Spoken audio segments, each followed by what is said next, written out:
যেখানে প্রধান উপদেষ্টা নিজেই বললেন, এরপরে নিজেই নিজের কথা থেকে সরে গেলেন। তাহলে প্রতারণা কে শুরু করলো?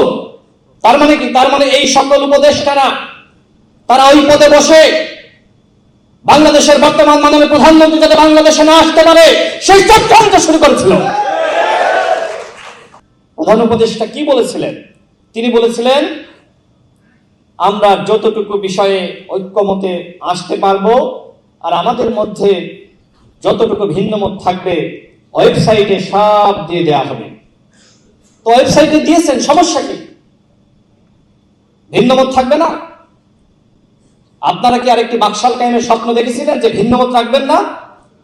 যেখানে প্রধান উপদেষ্টা নিজেই বললেন, এরপরে নিজেই নিজের কথা থেকে সরে গেলেন। তাহলে প্রতারণা কে শুরু করলো? অন্তর্বর্তীকালীন সরকারের প্রধান উপদেষ্টা ডক্টর মোহাম্মদ ইউনূস নিজে প্রতারণা শুরু করেছেন। বিএনপি প্রতারণা করে নাই।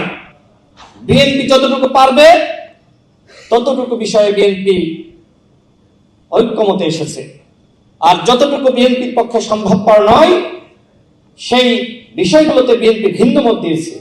এইটা কি কোনো অপরাধ?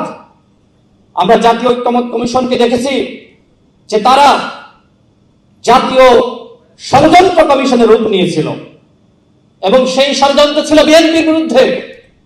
এখানে প্রতিমন্ত্রী নুরুল হক নূর আছে। একদিন মাহফুজ আলম সহ তাদের কয়েকজন নেতা আমাদের সাথে হোটেল ভার্সে বসেছিল আলোচনার জন্য। কথার ফাঁকে মাহফুজ আলম আমাকে এবং নুরুল হক নূরকে বললেন, তারেক রহমান যদি বাংলাদেশে আসে আপনার কি লাভ? তার মানে কি? তার মানে এই সকল উপদেষ্টারা তারা ওই পদে বসে বাংলাদেশের বর্তমান মাননীয় প্রধানমন্ত্রী যাতে বাংলাদেশে না আসতে পারে সেই চক্রান্ত শুরু করেছিল।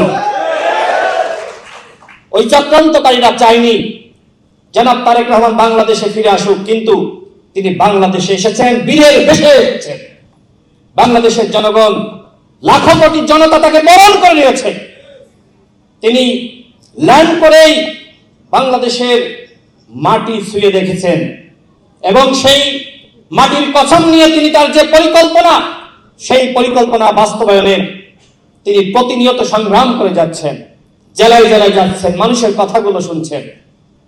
এগুলো জামাত এবং এনসিপির ভালো লাগছে না, কারণ জনাব তারেক রহমানের যে বাস্তবমুখী রাজনীতি, গণমুখী রাজনীতি, বিএনপি আছে কিন্তু এই গণমুখী রাজনীতির ধারে কাছেও না এই জামাত এবং এনসিপি।